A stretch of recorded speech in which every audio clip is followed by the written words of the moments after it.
Bitcoin is the most misunderstood yet most powerful financial invention of the 20th century, and in the next 10 minutes, you're going to understand it better than 99% of people.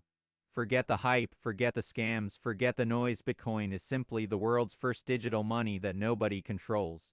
To understand why that matters, let's go back thousands of years. Humans traded gold because it was scarce, hard to counterfeit, and took real energy to produce. But carrying gold sucked. So we moved to paper money, which governments promised was backed by gold until they removed the gold. Now money is unlimited, printable, and inflation quietly steals your savings over time. Bitcoin fixes this because it brings digital money back to one core principle: absolute scarcity.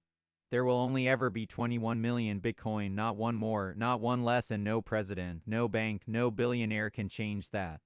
How does it work? Every 10 minutes, thousands of computers around the world compete to solve a mathematical puzzle.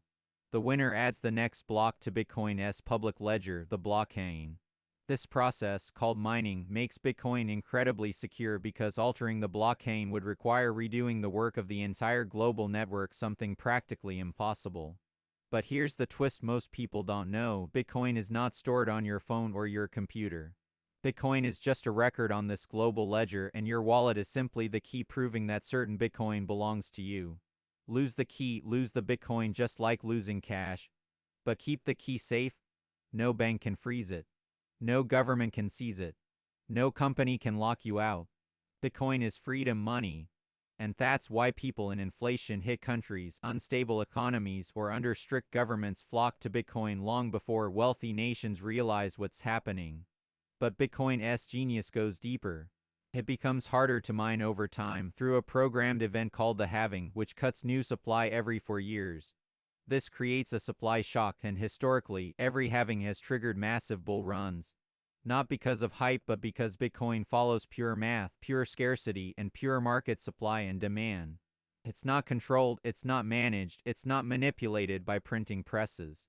It's simply a digital system that distributes trust across millions of people instead of concentrating it in the hands of a few. Today, Bitcoin is used as a store of value, a hedge against inflation, a cross-border payment system, and even as a long-term digital asset that institutions are quietly buying in record amounts. And while the price goes up and down, the fundamentals never change: a fixed supply, a decentralized network, and an unbreakable ledger running 24/7 with no CEO, no shutdown switch, and no permission needed.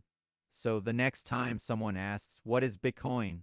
you can tell them this: Bitcoin is digital gold that you can send anywhere in the world instantly, that nobody can inflate, nobody can censor, and nobody can control. And for the first time in human history, we finally have money that belongs to the people, not to the powerful. That is why Bitcoin matters, and that is why it's the most important invention of our lifetime.